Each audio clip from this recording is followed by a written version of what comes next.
नमस्कार। आज की कक्षा में आप सभी लोगों का स्वागत है। कल हमने यूक्लिड डिवीजन लेमा के बारे में पढ़ा था। आज हम कुछ उस पर आगे चलेंगे। देखिए, कल हमने जैसा कि पिछली क्लास में हम देखिए लेमा एल्गोरिदम इनके बारे में पढ़ रखा था। अब एक लाइन है, सपोज इस ये जो है लेमा और एल्गोरिदम के बीच का जो डिफरेंस है, जो कन्फ्यूजन है, उसको दूर करेगा। देखिए, आपके स्लाइड्स पे या आपके स्क्रीन पर विजिबल हो रहा है sun rises in the east और सेकंड है sun sets in the west. तो फर्स्ट पार्ट यानी कि sun rises in the east. अब देखिए होता क्या है कि सब मॉर्निंग में हम लोग उठते हैं, तो जिस साइड से सन राइज होता है उसको बोल दिया हमने ईस्ट। और हमको ये भी पता है कि सन जो होगा वो सेट होता है ठीक जिस डायरेक्शन में राइज होगा उसके अपोजिट डायरेक्शन में। सो अगर हमको ये कह दिया जाए कि sun rise in the east, तो हम इसके बिहाफ पे कह सकते हैं कि सन जो होता है वो राइजिंग डायरेक्शन के अपोजिट डायरेक्शन में सेट होता है। तो उसके बेस पे कह सकते हैं sun sets in the west. तो यहाँ पर क्या हो गया, जो फर्स्ट लाइन है उसके बिहाफ पर हम सेकेंड लाइन प्रूव कर रहे हैं। इसका मतलब जो फर्स्ट लाइन हो गया वो हो गया आपका लेमा। अब देखिए उस लेमा में एक चीज़ और बताते हैं, जैसा कि आपके स्क्रीन पर अभी विजिबल हो रहा है 19 डिवाइडेड बाई 6। 19 में जब 6 से डिवाइड करते हैं वो 3 टाइम्स होता है, तो कोसेंट हो गया 3 और रिमाइंडर हो गया 1। अब जैसा कि इसमें होता है dividend equals to divisor into quotient plus remainder. अब एक चीज़ और ध्यान रखना होता है, जो रिमाइंडर होता है वो डिवाइजर से छोटा होता है और जीरो से बड़ा या उसके बराबर होता है। इट मीन्स आप इसको सिंपली बोल सकते हो dividend equals to divisor into quotient plus remainder. And will uh, remainder is smaller than divisor and greater than or equal to 0। अब इसके आगे चलते हैं। देखिए HCF के बारे में बात करते हैं। HCF जो होता है हाईएस्ट कॉमन फैक्टर। तो हमने जैसा कि पीछे आप लोग पढ़ चुके हैं कॉमन ये यूक्लिड डिवीजन लेमा, उसकी हेल्प से हम लोग HCF कैसे फाइंड आउट करते हैं वो जानना है। देखिए जैसा कि आपके स्क्रीन पे लिख रखा है, हमने दो इंटीजर्स हैं। अगर हम दो पॉजिटिव इंटीजर्स लेते हैं C और D, लिख रखा है HCF of two positive integers say C and D with C is greater than D follow the steps below. मतलब देखो क्या है कि जब दो नंबर आपको दिए हों तो उनमें से उनका अगर HCF फाइंड करना हो तो उनका HCF फाइंड आउट करने के लिए हमें कुछ स्टेप्स फॉलो करने होते हैं। अब देखिए इसमें क्या होता है कि दोनों नंबर्स में एक चीज़ दे रखी है कि एक नंबर जो होगा दूसरे से बड़ा होगा। यानी कि जैसे यहाँ पे लिख रखा है सी, देखिए जैसे स्क्रीन पर बड़ा दिख रहा है सी ग्रेटर देन डी, यानी कि सी जो है डी से बड़ा है। तो जो बड़ा नंबर होता है उसको एज अ डिविडेंड यूज़ करते हैं और जो छोटा नंबर होता है एज अ डिवाइजर यूज़ करते हैं। सो आप स्टेप 1 में लास्ट में देखिए सी लिखा हुआ है apply Euclid's division lemma to C and D so we find whole numbers Q and R such that C equals to D Q plus R. अब सेम है, हमने बोला सी को डिविडेंड की तरह यूज करेंगे और डी को किसकी तरह, डिवाइजर की तरह। तो क्यू हो गया आपका कोसेंट और आर हो गया आपका रिमाइंडर। अब ये जो प्रोसेसिंग है, अब देखो अगले स्टेप में क्या करते हैं। ऐसे यहाँ तो शॉर्ट फॉर्म में लिख दिया गया है, लेकिन ये प्रोसेसिंग तब तक चलती है जब तक कि रिमाइंडर जीरो ना आ जाए। जब रिमाइंडर जीरो हो जाएगा, सपोज मान लो कि C equals to D Q plus R लिखा है हमने, तो अगर उसमें remainder remainder R equals to zero हो जाए तो उस कंडीशन में जो डिवाइजर होगा वो डिविडेंड और डिवाइजर दोनों का HCF बनता है। सो आप देखो यहाँ पे लिख रखा है हमने HCF of C comma D equals to HCF of D comma R. अच्छा अब देखिए, अब इसके बेस पे हम लोग कुछ एग्जांपल्स भी सॉल्व करेंगे। सपोज देखिए एग्जांपल नंबर 1 लिखा हुआ है use Euclid's algorithm to find the HCF of 4052 and 12576। अब यहाँ पर देखिए इन दोनों नंबर्स में 12576 जो है वो 4052 से बड़ा है। यानी कि सिंपल तरीका है 12576 is greater then 4052. So what? We use 12576 as a dividend and 4052 as a divisor. तो देखिए जैसा कि आपके स्क्रीन पर विजिबल हो रहा है, पहले वाले में डिवीजन हमने किया है 4052 से डिवाइड किया किस में, 12576 में. सो कोसेंट आया है 3 और रिमाइंडर बच गया 420.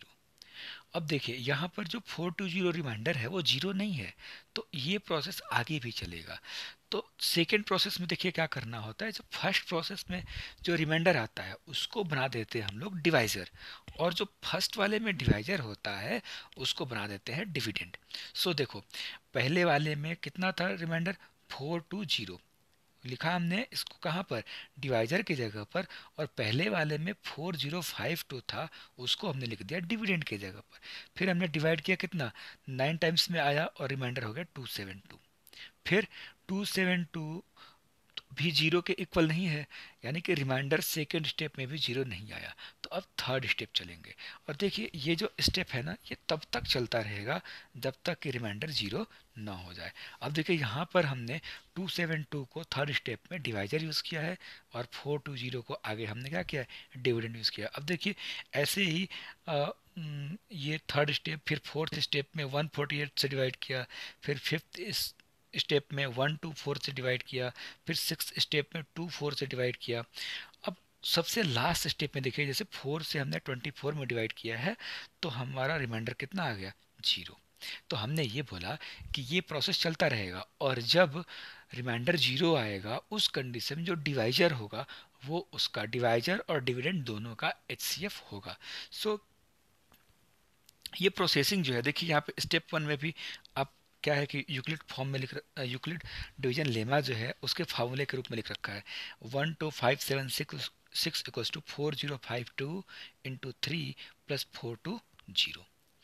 आगे नेक्स्ट सेकेंड स्टेप में सेकेंड वाला डिवीजन किया है हमने, उसके लिखा है. थर्ड स्टेप में लिखा है ये प्रोसेसिंग कब तक हम लाए हैं, जब तक कि 24 इक्वल्स टू 4 इंटू 6 प्लस 0 नहीं आ जाता है. और जो ही यहाँ पर देखिए सबसे लास्ट में लिख रखा है हमने, देखिए सबसे ऊपर यहाँ पे कॉर्नर में लिखा है 24 इक्वल्स टू 4 इंटू 6 प्लस 0, यानी कि 4 जो हो जाएगा.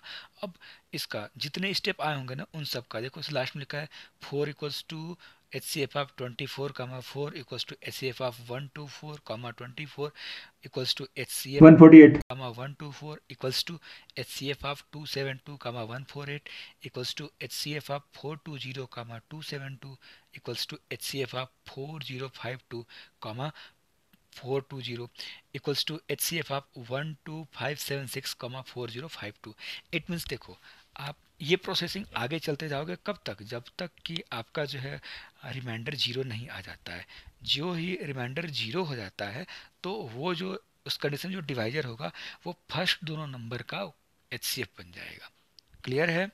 अब देखिए दूसरा एग्जांपल हम देख, find the HCF of 135 and 225 using Euclid algorithm. अब यहाँ पर बेटा क्या है, देखो 225 जो है वो ग्रेटर देन 135. तो देखिए आपके स्क्रीन पर 135 से सबसे पहले क्या किया हमने, 225 में डिवाइड किया, वन टाइम कोसेंट हो गया, वन टाइम गया है और रिमाइंडर बच गया 90. अब जो फर्स्ट स्टेप का रिमाइंडर होता है वो सेकेंड स्टेप के लिए क्या बन गया आपका, डिवाइजर. और जो फर्स्ट स्टेप में डिवाइजर था इसे 135, वो सेकेंड स्टेप में क्या बन गया, डिविडेंड बन गया. फिर हमने डिवाइड किया, वन टाइम गया और रिमाइंडर हो गया 45. अभी भी रिमाइंडर हमारा जीरो नहीं आया है, तो थर्ड स्टेप के लिए आगे बढ़ेंगे. फिर 45 से क्या करेंगे, यानी कि रिमाइंडर जो होगा उसको डिवाइजर बना दिया, और जो सेकेंड स्टेप में डिवाइजर था उसको हमने बना दिया डिविडेंड. यानी कि 45 से 90 में डिवाइड किया, वो हो गया 2 टाइम्स, यानी कि कितना आ गया आपका, ज़ीरो आ गया. अब आप एक चीज़ देखो यहाँ से इन सेम वे हमने स्टेप वाइज लिख लिया है. कैसे, 225 dividend equals to divisor into quotient plus remainder. देखिए सेकंड स्टेप में भी वैसे ही लिखा है, थर्ड स्टेप में भी वैसे ही लिखा है। अब थर्ड स्टेप में रिमाइंडर आ गया जीरो, तो इस कंडीशन में क्या आ गया, रिमाइंडर जो जीरो आ गया है, तो इस कंडीशन में डिवाइजर जो 45 होगा वो जो होगा इन दोनों नंबर्स के, यानी कि जो फर्स्ट दोनों नंबर जो लिख रखा है 135 और 225, इनका एच होगा। तो देखो सबसे लास्ट में लिखा है हमने 45 equals to H of 90 comma 45 equals to HCF of 135 comma 90 equals to HCF of 225 comma 135। अब एक चीज़ और ध्यान देना है आपको इसमें, इसमें एक चीज़ आप लोग ध्यान दीजिएगा कि जब भी आपको बोर्ड एग्जाम्स में क्वेश्चन पूछते हैं तो हमने जैसे डिवीजन का जो प्रोसेस दिखा रखा है, इसको आपको एग्जाम में नहीं दिखाने हैं, और सिंपल जो step one step two step three है उसको हमने आपको लिखवाया है। अब देखिए इन दोनों का यूज़ हमने आपको करना इसलिए सिखाया क्योंकि अगर आप डिवीजन प्रोसेस को मेथड को अगर अलग कहीं रफ कॉपी पे यूज़ करते हो तो आपके लिए ये स्टेप लिखना इजी हो जाएगा। सो आज आपने सीखा कैसे कि how to find the HCF with the help of Euclid algorithm. ठीक है, चलो बेटा आज के लिए बस इतना ही, अगली नेक्स्ट क्लास में पढ़ेंगे।